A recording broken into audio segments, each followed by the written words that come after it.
And boom goes the dynamite.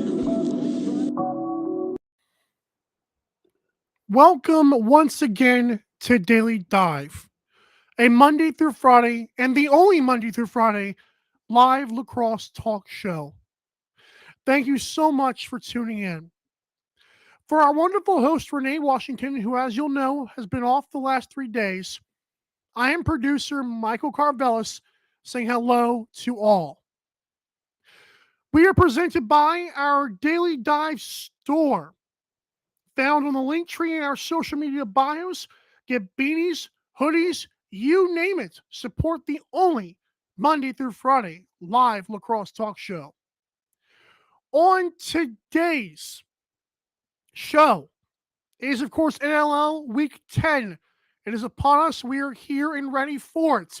And by we, I mean myself and big guest by Fanatics later on, Hutton Jackson of Action Network. It's going to be a fun ride here. He is a very good lacrosse bettor, a producer for Action Network, the very famous Action Network, and the co-founder of Pro Lacrosse Talk. Cannot wait to pick his brain about the Colorado Mammoth doubleheader and more this weekend. But first, our top story presented by the Daily Dive store is, of course, Logan Schuss has been placed on the season-ending injury list by the Vancouver Warriors. This happened sometime yesterday, or like early yesterday, I believe. And it's not good for the Warriors because anything that can go wrong this season will go wrong. They are 1-6 with that one win being over an expansion franchise who had yet to win their first game at that point in the season. Now, Logan Schuss, of course, is 32 years old. He's a veteran on this team and has been on Vancouver since they were the Stealth. So he's been around this franchise, much like Mitch Jones. Now, Logan this year did not have 35 points, but he still had 15. So if you add that up, and I'm no math genius here, but it's 50 points missing this week alone. Could not have happened at a worse time. We know he got injured in the last game, and now there's a major issue in Vancouver.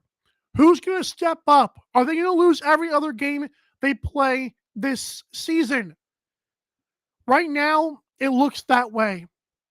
At this point, you wonder if they should trade Keegan Ball just to get some pieces to kind of salvage the season, because it's going to get ugly very fast. And, of course, they have to play the Rush this weekend. And again, I'll say, I don't know if there's an end in sight to this, because this week you have the Saskatchewan Rush, although it is in Vancouver, and our friend of the show, Cody Jansen, did say that the Warriors tend to play Saskatchewan well in Vancouver. Whether or not that applies this week, we'll have to find out. But for now, it does not look good. It looks horrible. When an expansion franchise is doing better than you are and has a brighter future than you do going forward, that's a serious concern if you're a Vancouver Warriors fan. Again, this is the third time, and as I mentioned yesterday, this is the third time this franchise has been a thing with the Ravens, Stealth, and now the Warriors. They got rid of Mitch Jones, which, as we heard from the wife of Joel McCready, the new senior director of lacrosse operations, that might have been his first move from what we can garner from her Instagram story. So now you wonder, if he was ready to get rid of Mitch Jones, Keegan Ball is obviously going to be on the market. You know teams are calling for him. Cody Jansen confirmed that to us, and that he knew teams were calling for Keegan Ball. What could they offer? And now with Logan Schuss going down, you have to wonder if it's just completely throw the season away. And it is nice that younger guys are going to get an opportunity, but it's still going to get ugly for fans. And I hope there's no booing, because there's really nothing else to boo at this point. You're just booing the young guys who want to have a chance to play lacrosse.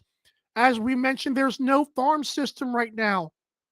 Last time we saw a farm system type thing was PBLA. It was gone after a month.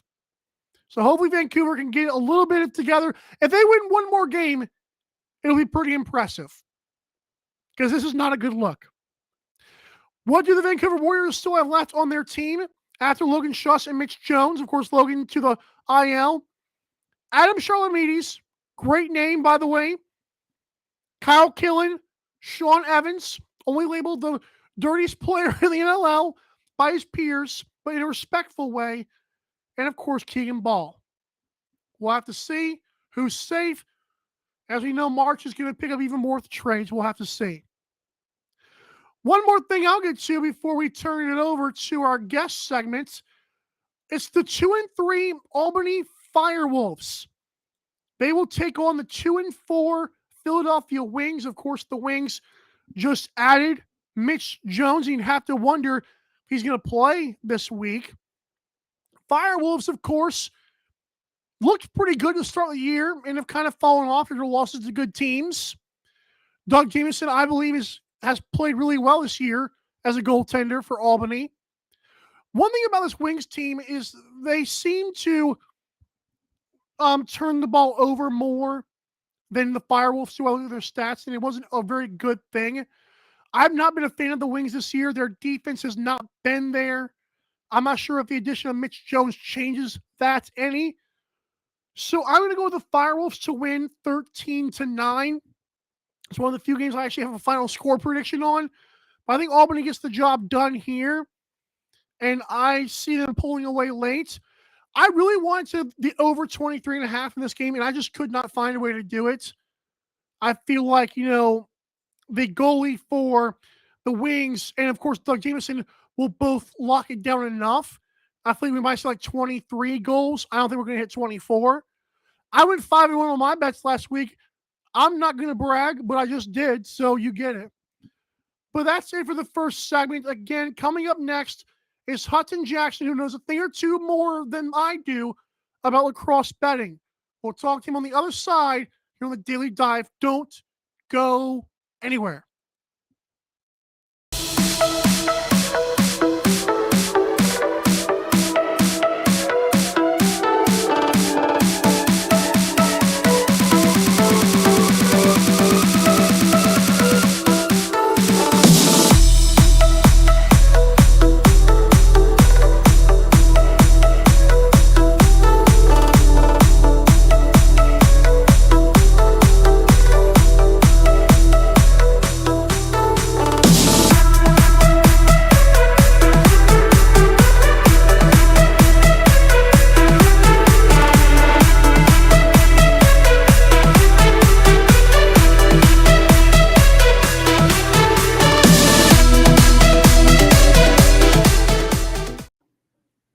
Our big guest presented by Fanatics, brought to you by the link tree in our bio. Go there, click the Fanatics logo, and shop NLL and more merchandise. Hutton Jackson, the producer for Action Network, co-founder Pro Lacrosse Talk, among other things. Hutton, thank you immensely for joining this Friday edition of Daily Dive. How are you, sir? I'm doing well. Thank you for having me. Absolutely. And I know you were backstage listening to me tell my story of one of the games, but as I mentioned before, you have a lot more insight on these bets, so I got to pick your brain about these. There are two Colorado Mammoth games this weekend. As we know, the Dylan Ward situation, I don't think he's going to play after having a hockey blocker in practice recently. So Swarm and Mammoth are the first game we're going to get to. And tell me your thoughts on Dylan Ward quickly, if you want. And, of course, tell me about the Swarm game. They're 0-4. Who do you got?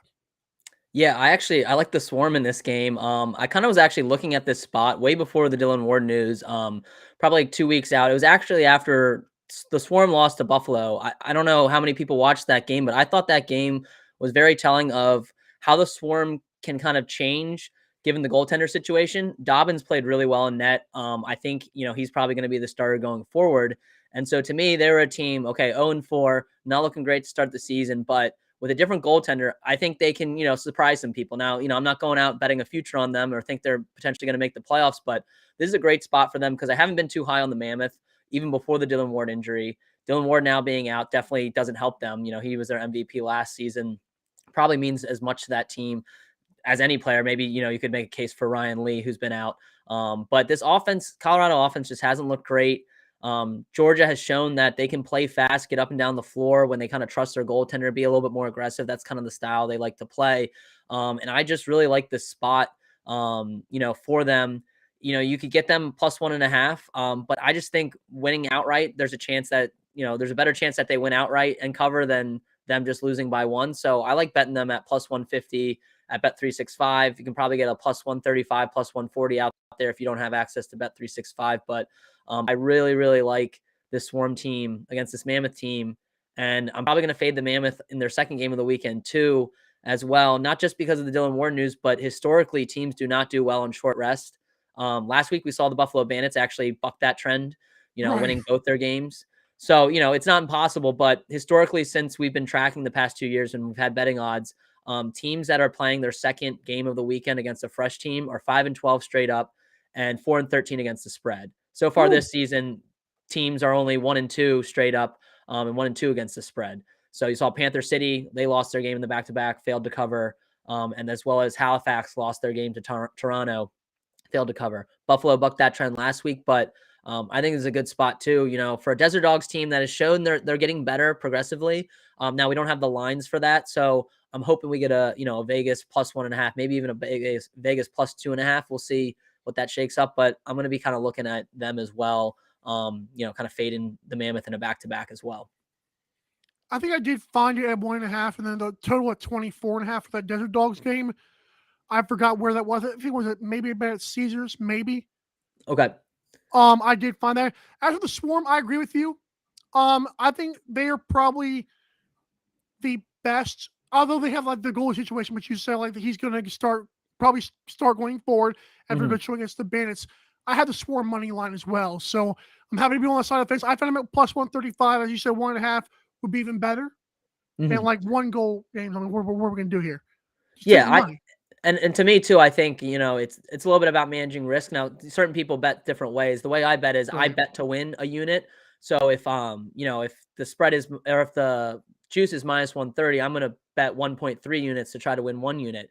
And so the way if I bet like that, if you're a better like me, sometimes it's better to take these money lines because one, you're getting some plus money on it. And it's rare that you're going to lose by that, 1 goal. It happens. I had the Rush money line against San Diego. They went to overtime. They lost. So I ended up losing that bet. But in the long run, I only ended up losing a unit. Now, if I would have bet them, plus 1.5, win that bet. But, who knows? Maybe they lose by 2 and then I still lose that bet and I lose a little bit more money. So that's kind of, my theory. And that depends on how you are. If you're a person that bets a unit on every play, regardless, then, maybe you take a different strategy. But, a lot in the NLL, like with 1.5 point spreads, it's not a lot to cover. So if you like the team to cover that spread, you're probably liking them to potentially win. And sometimes it's just better in the long run to, bet them to win. You'll lose some by that 1.5, by that goal, but it's very rare that you lose it by the hook like that.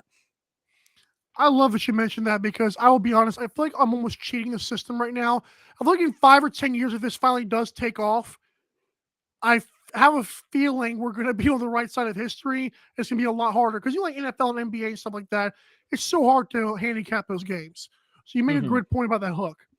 Yeah, and it's it's so new for these sports books that that's why the U.S. books don't have player props just yet because they're hesitant to put them out there because they're still learning too. So it's nice that we're able to kind of learn. And a lot of credit to Brian Andrews, who I know you've had on this show. He put together that Bet on Lacrosse report that if people are interested in signing up, go to Bet on Lacrosse on Twitter. There's the link in the bio, and he does a great job of putting in those. Just keeping track of all the numbers. I was looking at some of it, and we'll get into it a little bit, but just some of these against the spread numbers, and you'd be surprised what teams are, maybe they're not, doing so well in the win column, but they're covering the spread. And when you're betting, remember, you're not necessarily always picking the winners, but seeing who's going to, cover that spread as well. So some interesting trends to definitely check out. I have one more thing to get to about the Swarm here that's going to make it seem even more sexy to people, which means we're going to lose. No kidding. Yeah. But since we're all on it, we're going to lose. But right. So in the national lacrosse, in lacrosse in general, they don't have the luxury of like the schedules are very inconsistent. And I saw a good point that because the Swarm had played, like they've played 4 games and no one else is like, I believe everyone else is like 5 and up. So how important is that to you as a bettor, knowing that they're just starting to get their rhythm? Are you going to start looking at them going forward, even if they do say lose this game?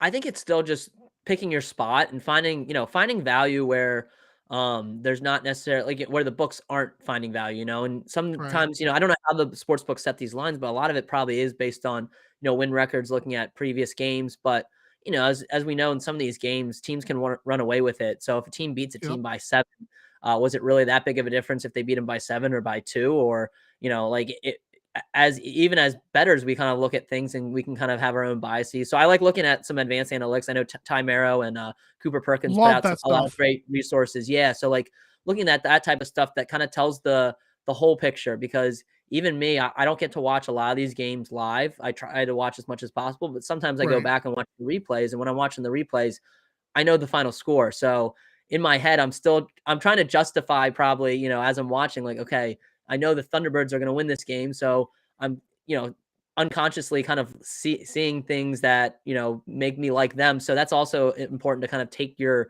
own biases out of things. But back to your swarm question, it's just going to really depend on who they play. I think a lot of Eastern Conference matchups where they play team tights, their next game against the Wings, I'm going to be curious to see what they set that spread at. It depends on Good how the point. Wings need to do. But like, we kind of I got to bet the Wings against the Swarm as underdogs, which usually it's the other way around. And Right. that those teams play each other so tight that, I don't want to tell people to blindly play the underdog, but it might come down to that. If the Swarm are underdogs against the Wings that have been struggling lately, maybe I bet them. If the Wings are underdogs, I don't know, maybe I stay away, or maybe I bet them. It's just kind of, picking your spot. So I'm gonna have to see a little bit more from the Swarm team, but I think that game against Buffalo shows that they can play well. Like, they're not a bottom feeder, where, look at a Vancouver team that really hasn't played well and Oh, only really in competitive games they're against bad. Las Vegas. So that's where it's like, look at the teams that, hey, maybe they're not, doing so well in the win-loss column, but they actually have been competitive in games. That's, a good time to back them. Love it.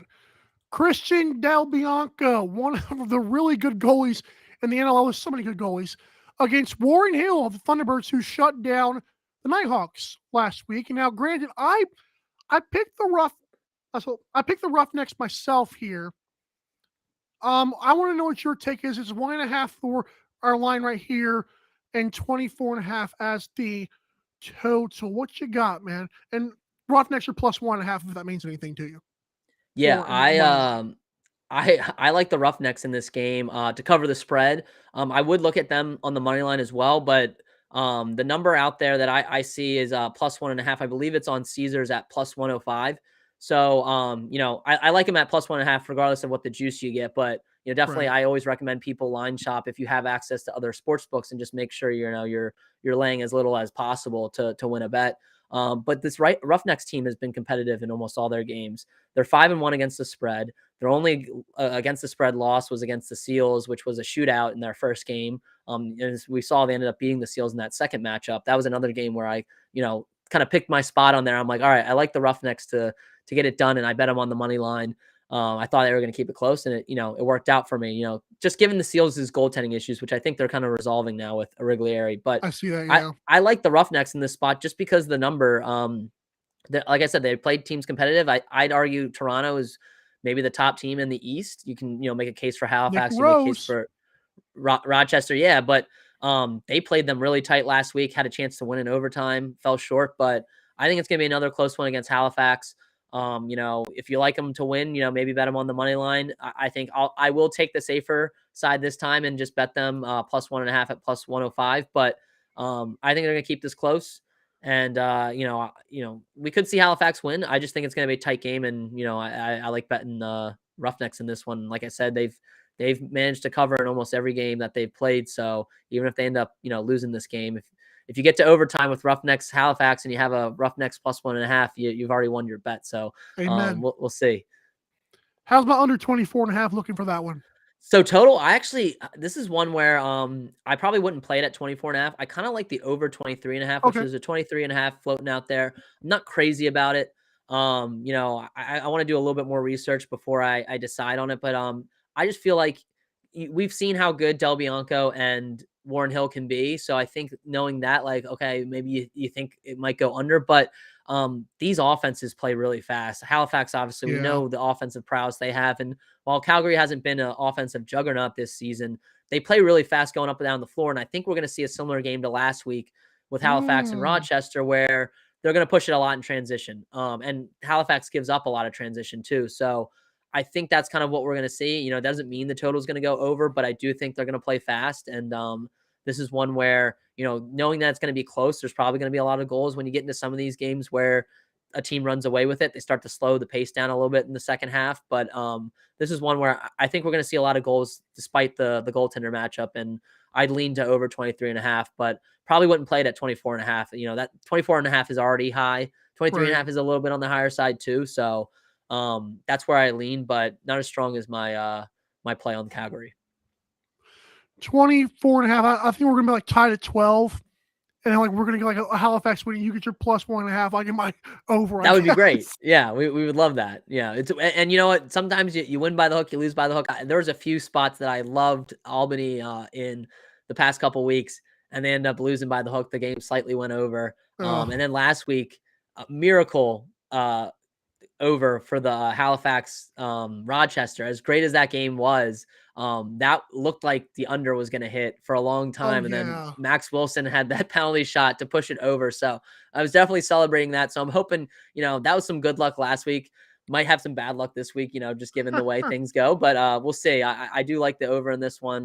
But that's why I always recommend two people getting the best number because I think I forget what the total was. I think it was 23.5 on some books, and it might have been a 24.5 out there. And, you know, with totals, especially, even if you're laying more juice, that's where I recommend people. You don't want to lose by the hook, especially when there's a better number out there. So if you like the over in Halifax, Calgary, bet it at 23.5. If you like the under, bet it at 24.5. Make sure you get the best number, get that. It makes a difference in the long run. So I feel better. Um, five, six, whatever, 6-1 Nighthawks, 5-2 Bandits. Our daily game of the week, first place in the Eastern Conference. Got to be some awesome juice flowing here in terms of emotions. I mhm. like the Nighthawks to actually win again, although that's banking a lot on Rylan Hartley to either stay on his head or just fall down. So I'm going to go with the Nighthawks to win. I think he'll be fired up to play his idol Matt Vince again. What is your thoughts on the Bandits and Nighthawks game in Buffalo? So to me, this game's kind of a toss up. You know, if the Yeah. line was set as a pick 'em, I'd probably stay off of it. You know, just given that, you know, the Rochester Nighthawks, they won last week, or sorry, they won the last time they played them. Both these teams are really good. I think it's going to be another competitive game, but it's not being priced that way. I think on most books, it's, you know, Nighthawks are +120, +130. You can get a plus Yeah. one One. fifty on Bet365. And to me, that's a little disrespectful to the Nighthawks, who have already beaten this team. So Agreed. while I think this is going to be close, this is more of a numbers play. If you're telling me that I can bet, you know, 1 unit to win 1.5 units on the Rochester Nighthawks, that's already beaten this Buffalo team, and we still don't know. You know, we're waiting for an update on the status of Josh Burns, so maybe you wait and see if he's That's going to yeah. go or not. But it didn't look good last week, his injury. So I love the Nighthawks in this spot, and this is another one where it's like, don't eat all that juice to play the 1.5. If you like the Nighthawks to cover, just bet them on the money line. You know, Yep. it's way smart. That's kind of a trap line too, and that's what the one thing I tell people to kind of be careful with is they're going to give somebody the -1.5 and somebody the +1.5 because they have to. You know, but Amen. this game is so close that what they want you to do is, you know, lay -160 to bet that +1.5. Where if you lose that, you're losing, you know, 1.6 units essentially if you bet like I do. Whereas, you know, Nighthawks end up not winning. I'm only losing a unit because I bet them on the money line. You know, so Right. that's where you got to be careful with these trap lines. It's just because the spread. It's a lot of the time in hockey too. The spread's always going to be 1.5. You know, talk about the puck line. It's the same thing in lacrosse, and don't need a lot of juice to play that +1.5 when you have a plus number there on the money line. You know, and if you don't feel good about them winning outright, then just stay off the game, you know? So, this is a spot though. I love the price on Rochester. If it was closer to, you know, if both teams were -110, -115, I'd probably just, you know, stay off of it, kick my feet back and enjoy watching this game. But with Rochester at +150, that's the bet to make in my opinion. I love it. I feel like Rochester came out flat against Halifax. And I feel like that's going to Mhm. change this. I don't think they're going to come out flat this week. I really don't. Yeah, and I think Halifax did maybe put the blueprint out a little bit on how to disrupt that offense a little bit. They really were aggressive, played out there. Yes. I think Buffalo can do that, and we saw them do a little bit in that first matchup. But I think that's where the Rochester's strength has been against in a lot of these games is not many teams can actually be that aggressive. You need solid That's goaltending, true. which Halifax has, which the Torontos have, and which Buffalo does have. So you could see them disrupted a little bit, but for teams that maybe don't have that, strong goaltender, and that's probably why we saw them have so much success against Georgia in that opener is because if you can't trust your goaltender enough, you can't really play that aggressive style. And the Rochester Nighthawks will pick you apart because their precision passing is the best in the league. So I think they'll have a bounce back. I like them to bounce back against this game. I think it's going to be close regardless. So definitely a good one for your daily dive game of the week. Woo! Thank you, sir. We got screwed last week with the Mammoth. Um, the Rush and the Warriors. Vancouver is, I call them the new look Warriors because they're in shambles right now. Mm-hmm. And we got Sask, the only 2.5 that I've seen this week. Maybe you've seen another one, but doesn't look good. And the Rush, they had some young guys step up last week. So now you have that added measure, and their defense is really good. Does Vancouver have a chance? Give me some juice here for Vancouver. Yeah, I mean, I think they have a chance just given that it's the NLL. Anything can happen. Right. We've seen, look at the Riptide. They trade, all their That was stars crazy. away, and then they come out and they beat Albany. So there's always a chance that that happens in this game. So that's something to kind of be careful. But I think this Rush team is just too good. And that's where you go. They're laying the 2.5. So maybe if you don't like laying the 2.5 points, maybe you just stay away. Definitely don't bet them on the money line. I think that's just setting yourself up for failure because it's so Yep. high juice right now. But I do like the Rush to cover that 2.5.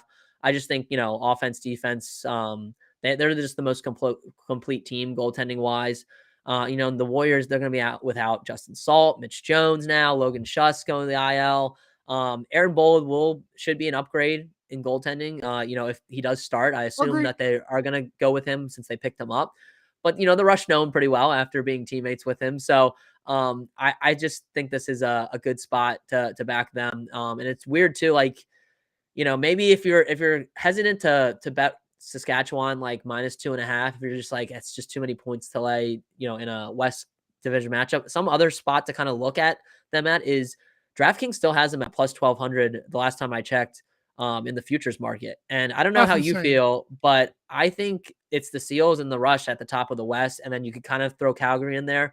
I'm not going to discount Colorado just yet, but without Dylan Ward, with the way this offense has looked, I just don't see them as like a really true contender. I mean, they could surprise us like they did last season, but to me, it's Seals and Rush.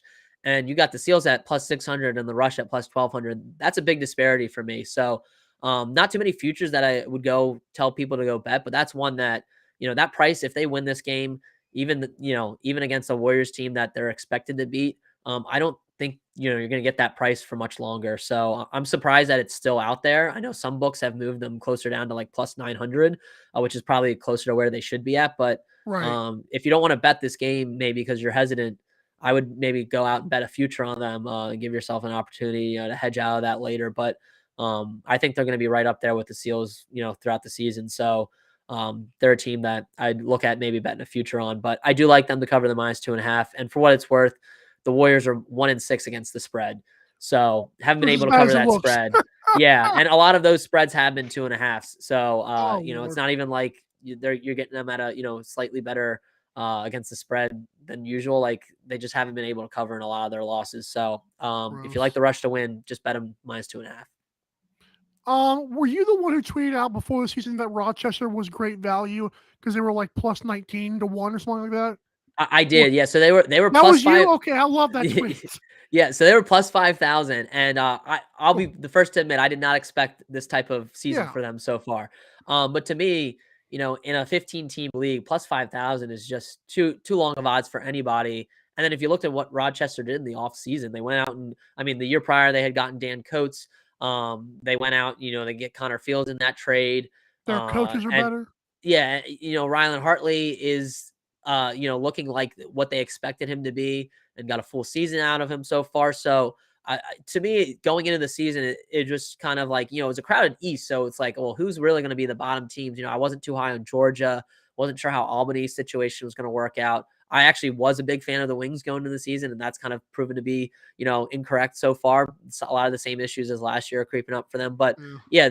yeah, I from a value standpoint, I expect them to be at least a wild card contender. So yeah, it was me that said that. Now looking back on it, I hindsight's love it. 2020. I wish I would have put more on it, but they're a team that I bet them at the beginning of the season, and then I went back to the well when they were still sitting at like plus 1600, plus 1400, just because the market was still hesitant to declare them a contender, and now you're not going to get anything probably better than plus 800 or 900 for a long time. So unless they go really into free fall mode, which they do have a tough schedule coming up. They do, So yes. that's one thing to look out for if you weren't able to get on the Nighthawks right away and you do think they're a contender like I do.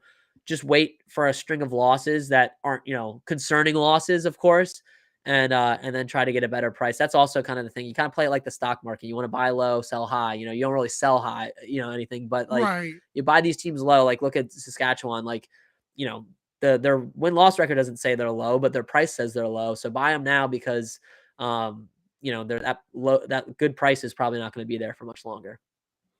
I love it. And it does take a couple of weeks of losses to kind of move the markets. It I've does, seen you yeah. guys talk about that as well, though. It's because it's not sharp right now. So Yeah, and they don't want to move it too much for liability, and that's also why I recommend people line shop. And each week I'll tweet out where you can get the best number, and I I do that saw that. because, yeah, I want people to like, the plus 5,000 was there for the Nighthawks on Caesars, but it wasn't necessarily there on other sports books. So, when I like betting futures, I want to make sure I'm getting a good number on it. And I tell people this not to like tout myself, but right now I have futures on 8 different teams, and the only team now, if any of those 8 teams, except for the Mammoth win, which is one that I have a future on, I'm coming away with a profit. Obviously, Wow. I'll lose the money that I put into the other 7 teams, but I'm coming away with a profit because I've been able to line shop and kind of build a portfolio of futures, across the 5 different sports books available. And so there's a way to do it, especially in a 15 team league where 8 teams make the playoffs. Like it's a good market to play these futures because any team can kind of win. And I'm not saying go and bet some of these long shots now, but there's a lot of value still out there on some teams that Agreed. could make a run to the finals. And really, you just need them to make it to the conference championship, and then you can kind of hedge out with that too. So There's that's like the 10 or other thing. 11 games left, I think, too. Yeah, it's a long season. There's still plenty Right. of time. So the one team that I'm still kind of waiting to pull the trigger on, and I don't know if I want to wait too much longer, but I'm trying not to like really over like expose myself. Obviously, I have futures on 8 teams. Calgary is one that I'm keeping an eye on. I don't have a future on Calgary. And I think the reason I'm a little hesitant to bet one on them is because I think they're going to be underdogs in a lot of their matchups in the playoffs. So even if I'm Mm, not getting a future on them, I could back them on the money line as an underdog potentially if I like them to win a matchup. So that's the other thing too, is like knowing, if it's a team like the Seals or the Rock that you like, they're going to be favored in their matchups in the playoffs. So yeah. you might want to get a future on them now before it gets way too short. Like we saw the Bandits like just, drop as they kept winning and winning. But for teams that are like scrappy, that you maybe have a longer price, but you're still not sure if they're going to win. You're better off maybe just sitting and waiting and then betting them on the money line as an underdog in the playoffs. And that's a way to kind of hedge too. If the Roughnecks end up meeting the Rush, in a conference championship, and I already have a Rush future, well, I should Ooh, bet Calgary on the money line because, then I'm kind of guaranteeing a profit depending on who wins. So amen. that's just a way to play it. Hutton, I appreciate you. It's been awesome talking to you, just picking your brain about this lacrosse betting stuff. Because, like I said, we're on the right side of history here, and Mhm. we better take the advice while we can. And again, I appreciate you for giving us so much of your time. And we will definitely have you on in the future. Maybe Renee will talk to you next time. Yep, sounds good. I appreciate you having me on. Happy to hop on, and definitely you guys check out. I have articles on Action Network, and then the Action Love app is, action. I work for them, so company man. Right. But I love tracking my plays there, and I really recommend if you want to be a responsible bettor and be able to, they don't have lacrosse lines on there yet to shop, but in terms of Right. other sports, you're able to shop lines and kind of know where you can get the best number, and that's something I preach all the time because it really does help you make a profit in the long run. Still entertainment purposes betting. I'm not guaranteeing you make money, but it's a way to kind of limit your risk. And I think that's ultimately what people need to understand is betting's not just about winning, but also limiting your risk long term. It's a very easy to use app too. I vouch for Hmm. Action Network for sure. Thank Appreciate you that. so much once again, and I will see you next time. And good luck this weekend. Thank you. You as well, Mike. Yes, sir. Hutton Jackson, everybody. That was fun. That was fun. I have to admit, I mean, I knew it was going to be fun, but hey, you get free advice from a guy who knows what he's doing. Come on now. Let's get into our last couple of games here. Panther City is 4-3 against the 5-1 Seals. I'm going to go with the Seals to win. I know Panther City is kind of tough right now. I'm gonna go with the Seals. I'm gonna go the over. We're gonna do under 23.5. We're gonna do under 23.5 for the San Diego Seals and Panther City. I think both these teams are gritty. They're tough. They're defensive minded. So I'm gonna go with the under 23.5, and I think Seals get the win. As for the Toronto Rock and the New York Riptide, can the Riptide catch them off guard this time? You know what? This is a 2.5. I don't think Riptide are going to win. I think they could keep it close. I like the plus 2.5, but I think 24.5 is also a number I'm not sure I want to stay at as well. I think the Rock win, but Nick Rose, I think, continues his dominance. But I think the Riptide can keep this one closer than we think. So let's do over 24.5. I think Riptide are going to show a little bit different because last time these two teams played, it was not pretty. And that was with Callum Crawford kind of demanding more of the offense, and he's in Panther City now. Well, Dallas, Texas. You get it. That's it for us. Thank you so much. Comment below with your takes. And be sure to follow Daily Dive on social media at Daily Dive Lax. That's Daily Dive LAX. Also, subscribe to our YouTube channel. Thank you. And for Renee Washington, great guests like Hutton Jackson, I am producer Michael Carpel saying have a great day and have a great weekend. We'll see you Monday, guys. Adios.